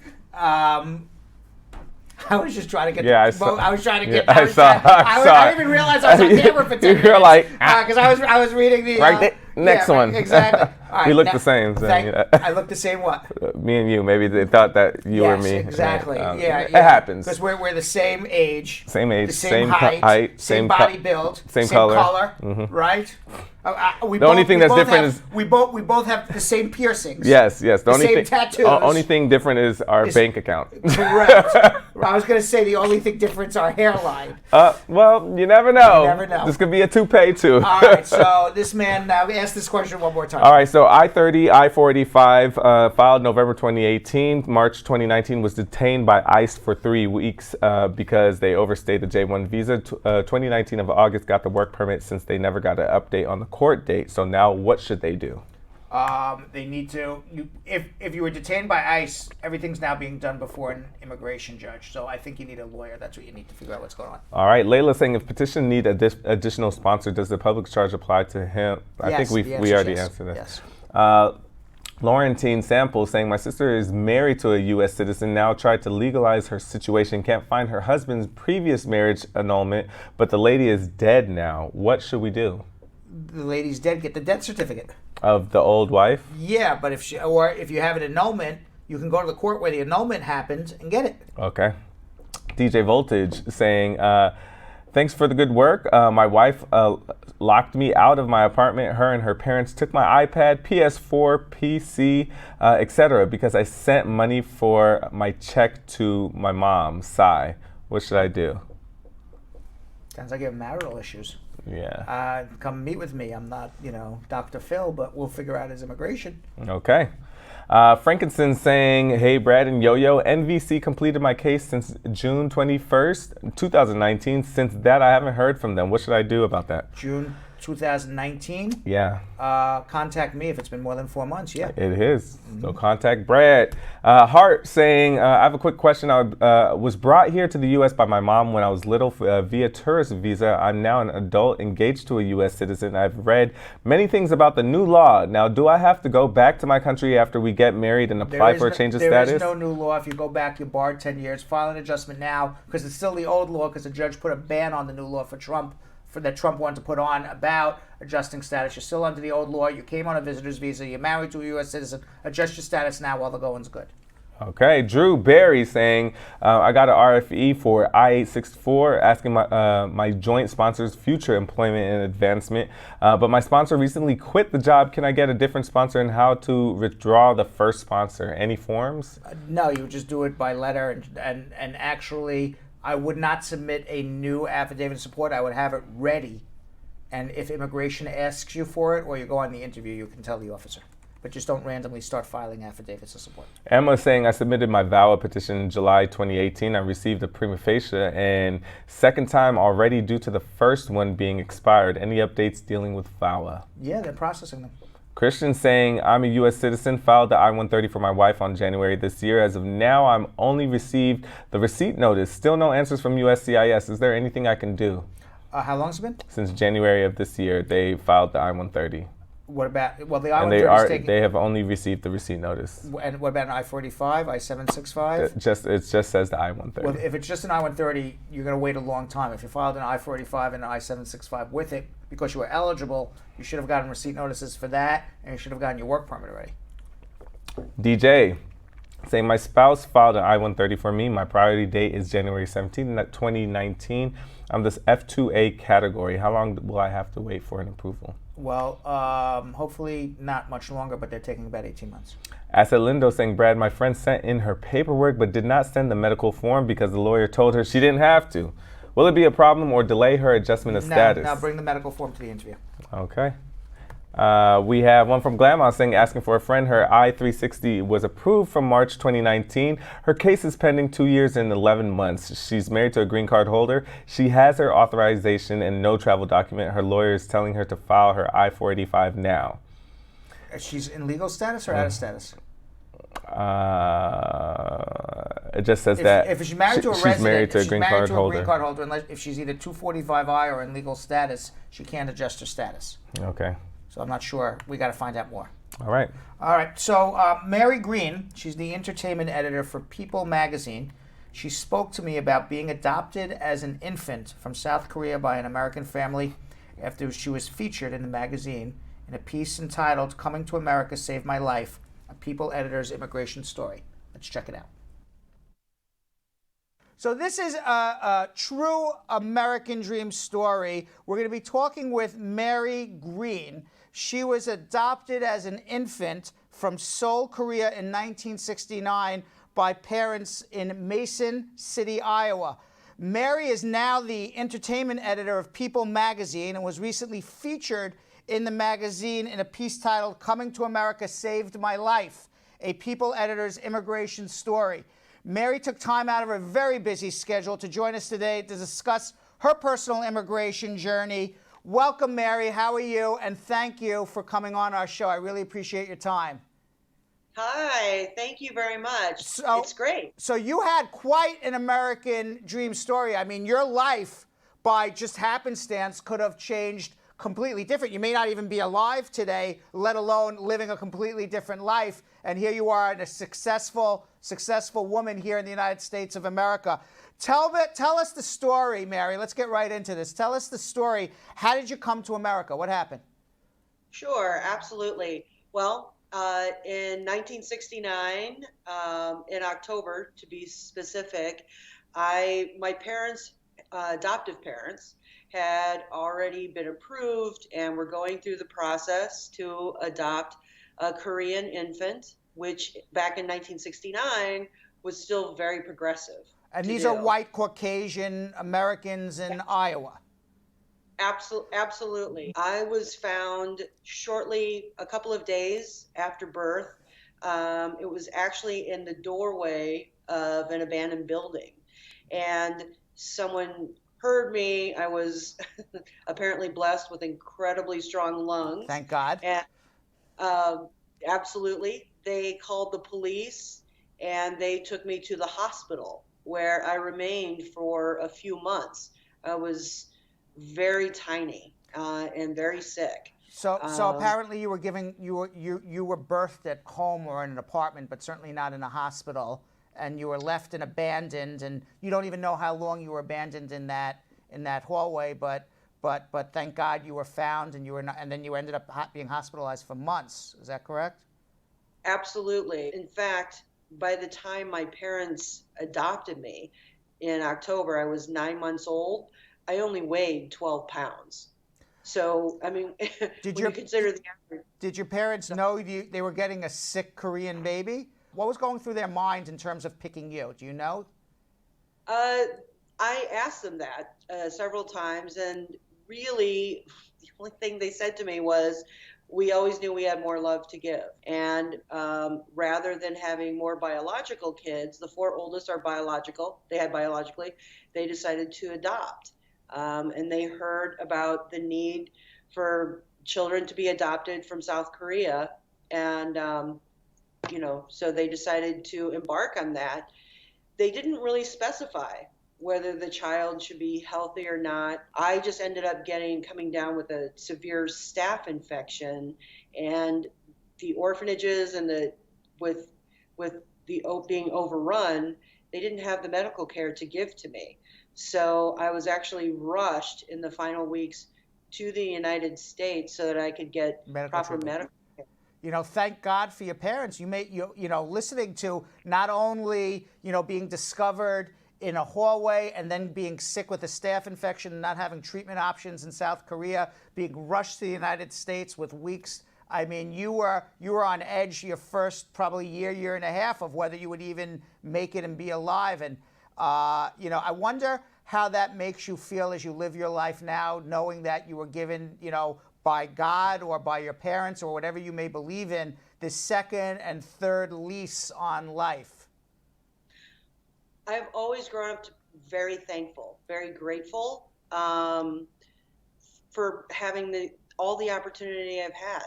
And granted, I came to the United States when I was only 9 months old, so I didn't really know any differently, but I was always acutely aware of how fortunate I was. And I don't know why, but I've just always had this feeling then that things would be okay. Oh, yes, that's me the day I became a citizen. So how was it growing up in Iowa? I guess you were not only being the only Asian child of the family, you may have been the only Asian child on the block or in the whole town, for all I know, in 1969. How did that make you feel knowing you looked different? There were times when it was challenging, in the 70s, growing up in a relatively small town in Iowa. There were certainly incidents of racism, and it can be challenging. You just don't see people who look like you, so you don't necessarily have the same kinds of role models. But having said that, I will say that the choices my parents made with their friends and certainly with my family, I was very fortunate in having people who cared, around me. And then I remember when I was growing up, among my friend group, they stopped seeing you as Korean or as being any different because I was just Mary. So I think that also is a great lesson for people, that gradually, they do see you for you. And so I was always very, very fortunate. I also grew up being acclimated completely to Caucasian culture. So I was very comfortable. And to this day, I'm very comfortable in traditional, Probably more so than Korean culture, I would assume. Yeah, I think the first time, in fact, really, it was on assignment for People magazine, was the first time I really got to explore parts of the Korean American culture. How'd you get to People magazine? A few years after I graduated from college, I actually decided to move to Chicago. And while I was there, I started calling around to media outlets. People magazine actually let me come in off the street, and I started to read through newspapers, suggest stories, and when I was in there, I said, I will do anything you need. And at the time, serendipitously, they needed some assistant help. And so doing anything means starting on the bottom. Oh, yeah. I cleaned offices. I made Christmas cards. Right. I mean, right. That's the bottom. You start at entry level. Absolutely. And basically, I just stayed, and gradually they sent me out on assignment and everything. And I got hired on full staff, moved to New York, and since then have just worked my way up and had this amazingly fortunate career. What exactly do you do there for People magazine now? You've worked your way up through years and years of work. Tell us exactly what does a entertainment project editor do? Sure. Basically, if during award season, let's say we're going to put together a portfolio of the Oscar nominees, that would fall under my purview. So we do a lot of special programs and things where we will go to the Toronto Film Festival, and we'll have a studio there for video and photography, etc. We'll have like hundreds of celebrities come in, and that would fall under my purview. So you get to meet a lot of cool people, right? I'm probably the least cool person you're speaking to all week. So what's like the coolest people you've met in the last couple of weeks? In the last couple of weeks? One would be Oprah. Oh, that's that. I mean, that's right up there, right? And then some of the TV stars like Mandy Moore Right. just had the upfronts, where the TV networks announced their new shows for the fall. That's really cool. You have a very cool job. You get to meet all these cool people. So now let me ask you this question, because People Magazine is all about celebrities and famous people. How did your story end up in People Magazine? Well, actually, the day that the travel ban was first initiated or first signed into executive order, I wrote a post on my Facebook page just telling my story, which I had never done before. I was offended by the travel ban. If we're going to start to come together, we need to see each other as people and not just as a religion or a region of the world. People started to read it, and one of the editors asked me, said, "Wow, I just saw this. Will you write a personal piece for us?" And I said, "Sure." So I wrote it up, and they posted. Wow. And what kind of notoriety have you got from it, other than being on Bradshaw Live? Has other people, have you been on other news programs? Have people reached out to you and said, "Wow, what an amazing story"? Tell us what the feedback's been. Sure. It's been really, actually, it's been the personal feedback that's been so great. Other immigrants have reached out and wanted to talk and wanted to connect, and that's been the greatest part. Have you ever wondered what life would be had you not made it to America? Had you maybe not been found? I mean, obviously, if you survived and just stayed in South Korea, you ever wonder what life would be like? Absolutely. Absolutely. Especially every year on my birthday, but all the time when I was growing up, because had I been fortunate enough to survive, chances are I would not have been educated. There were many, many girls at that time where as soon as you're old enough to leave the orphanage, you are living on the streets. And so there's a good chance I either would have been homeless or become a prostitute. Wow. Because it's just that's what happens to orphans there. Yeah.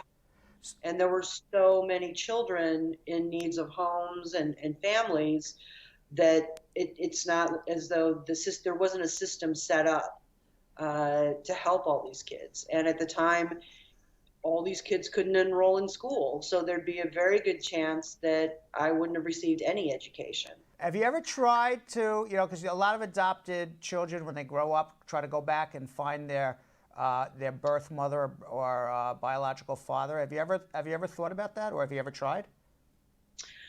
I have, because I would like to go back and see if I can find any family members. Right.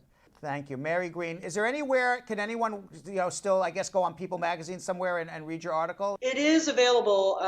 If you Google People Magazine Coming to America or Mary Green, the story should come up. That's wonderful. Thank you again. I really appreciate it. All the best. Say hello from me to all the famous people that you meet. They'll be like, huh? Who is that guy? Thank you very much. Thank you. Thank you. Take care. Take care.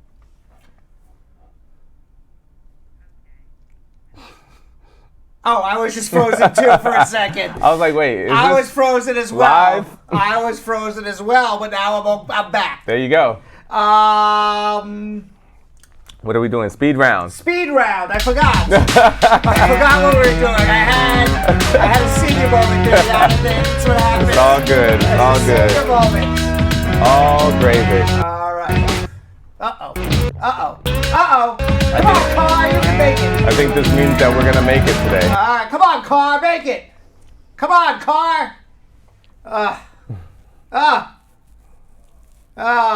jeez. The I hear car them too. stalled. This means we're going to make stalled. All right. Can we get, what do you want to do, 80 seconds? 10 questions in 80 seconds? I feel like we can do this. I definitely feel like we can do this. Do we have 80 seconds? Oh my God, who shut the lights off? Did we blow up already? Who shut the lights off? Who shut the lights off? Oh. I was waiting to hear what sound you were gonna make. Yes. I was gonna say who it was to, who let the dog. I know, so I was waiting to hear what sound you were gonna make. You gonna bark? There you go. All right, guys. Are we ready? Remember when that song first came out? Everyone loved it that was huge. For about 1 minute. No, that was big for a while. I know, but when it first came out, everyone loved it, and then for like 1 minute, and then after like 1 minute, it was got like, annoying. I'm annoyed. done. Right, Oh But for like the first minute, it was like everyone was like, everybody. Yeah. I definitely remember that. All right. All right, guys. It's time to win. Brad Squad, do you think we're gonna do it? I think so. Better have faith in us. All right. Ready? Oh, they already started. Go! Char says, if you get a letter to go to court after filing for amnesty, do you think the individual should go? Yes, because it's deportation. 29 Super C says, what's meant by 214B, visa denial by U.S. Immigration and National Act? It just means you were denied. I need to see the decision. Susanna saying, if my dad became a citizen, will it take 5 to 6 years to get my green card? If you're over 21. Lala says, is it okay for someone to visit on a B1, B2 visit twice a year? 1 year if they're only spending 1 month? Yeah. DJ Voltage says, if my wife withdraws the petition, would that affect me filing for a VAWA petition? No.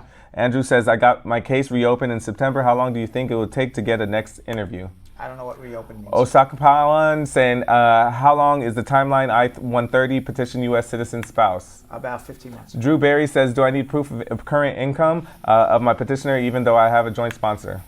Yes. Elizabeth said, what does it mean when a case is admissible? Admissible or inadmissible? It says admissible. Admissible means you're eligible. Nathan, inadmissible means you can't come. Nathan says, what's the process after your 601 and not 601A is approved? What happens next? You go for your visa appointment. Stop it. They're going to blow us up anyway. Stop it. They're blowing us up, Yonathan. No, they're not. Oh, listen, I wasn't ready to playing. dive on the You saw the floor. eyes. It was very serious. I was ready to dive. Nah, because we worked hard for that. Maestro was ready to blow us up anyway. By the way, there was 2 questions. One was, there's no such thing as admissible. There's inadmissible. Okay. I mean, you are admissible means welcome. Right. Most of the time you hear the term Inadmissible. And then there was another question for reopening. I do know what reopening means. What I don't know is in what context your case was reopened. So I don't know what to tell you. All right. All right. We did it, y'all. Comments of the day, Maestro. Comments of the day. We have any? Blue screen. There we go. Comments of the day. We have some comments. We have some comments, and I got them. We're stuck again. It's all good, but I got the comments, so come to me. Well, maybe we will come to Yonathan. Maybe. Perhaps. Perhaps we will. Who let the dogs out? Woof! Woof! Woof! Woof! Oh my gosh. Ay. Shall I just say Oh, Maestro! We were loving the Maestro until just now. All right. Now we're good. There we good. All right, y'all. Drum roll. Wow, that's asking way too much. Right. Just give the comments of the day. I'm not going to ask for too much. That's asking way too much. So you give me my drum roll. Here we go. All right, our first comment of the day comes from Connie Seal saying, hello, Brad. I sent my friend, goodness gracious. Going crazy now. We just need one drum roll. I sent my friend to you last week. Thank you that at least she can have some sleep now. She's been seeing the wrong people. All right, very good. I'm glad we saw it. There you go. Thank you. And our second comment of the day comes from Elizabeth Francis saying, wow, this is my happy moment, Brad Bernstein. Live less stress. Wow, thank you. I like that. Third one comes from Sandra Salinas saying, Brad Bernstein's show is me time. Everything else is on hold. Wow, thank you. Look at that. Boy, That's the play. I feel like it's speed round. He's on the clock now. I feel like it's speed round. Got anxiety, y'all. All right. Our next one. All right, Maestro, now you do it. Our next one comes from Fox Racing saying, we need a party bus for Brad Squad in NYC, not a watch party. Oh. I like that. That's fun. That's definitely for the YouTube. But who's paying for that? But that would be fun. Are you paying for that? All right, our last comment of the day. Oh, no, that's not our last one. Okay. We have one from Elizabeth Francis saying, listen to Uncle Brad, take heed, get a consultation, stop acting so crazy. Yeah. I agree, Elizabeth. I do too. Finally, guys, the last comment of the day. Now for sure. It comes from Change Name saying, Brad Show changed my life. I'm so knowledgeable now and able to advise my friends, and whatever I can't answer, I direct them to Spar and Bernstein. Thank you. That's the name change awesome. Name, right? Yes. And we have more comments in the day, apparently. We That don't. is it. All right, we'll see you all tomorrow. Thanks for watching. Have a great night. Have a great night still. You can have a good night. We can chat a little We can bit. chat. Who let the dogs out? So, Sam, as part of the production, we have to say this disclaimer at the end of the show. Do you mind reading it for me? Sure. Okay, but you know, Brad, I have to do everything around here. It's bad enough I've got to remember everything that happened on the episode from the previous day. Forget it. I'll do it. The proceeding was information only and not specific legal advice. Consult an attorney about your individual situation. Prior successful results do not guarantee a similar outcome in the future. To make an appointment with the Spar and Bernstein law firm located at 225 Broadway in New York City, call 1-800-529-5465. That's 1-800-529-5465. Easy to remember, 1-800-LAW-LINK. That's 1-800-LAWLINK. Once again, make a call to 1-800-529-5465. And of course, link up with the law offices of Spar and Bernstein, located at 225 Broadway on the 5th floor. If I were you out there, make the call, make the link, make the connection, make it Spar and Bernstein. 1-800-LAWLINK. That's 1-800-529-5465. And now, conveniently located in Hartford, Connecticut on 1 Congress Street. Visit us in Connecticut or in New York at 225 Broadway. That's 1-800-529-5465. 1-800-LAW-LINK. 1-800-529-5465.